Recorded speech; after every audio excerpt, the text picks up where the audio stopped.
Asalamu alaikum mpenzi mtazamaji, ufuatao ni utabiri wa hali ya hewa saa 24 zijazo kuanzia saa 3 usiku huu. Tunaanza utabiri wetu kuangalia hali ya anga. Hali ya anga inaonyesha kuwepo kwa hali ya ongezeko la unyevu katika baadhi ya maeneo ya nchi yetu pamoja na maeneo ya pwani ya kaskazini ikijumuisha maeneo ya visiwa vya Unguja na Pemba.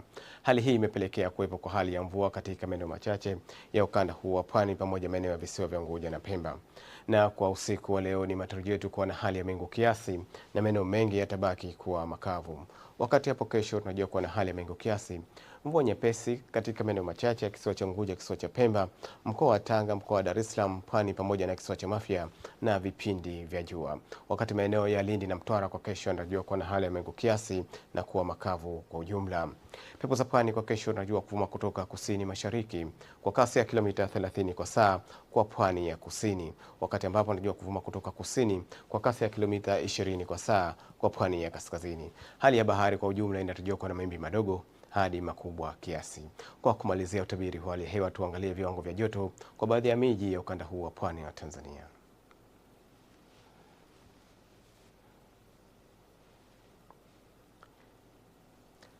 Mpendwa mtazamaji, ni hayo tu kwa usiku wa leo. Usikose kujiunga nasi kwa utabiri mwingine hapo kesho. Asante na usiku mwema.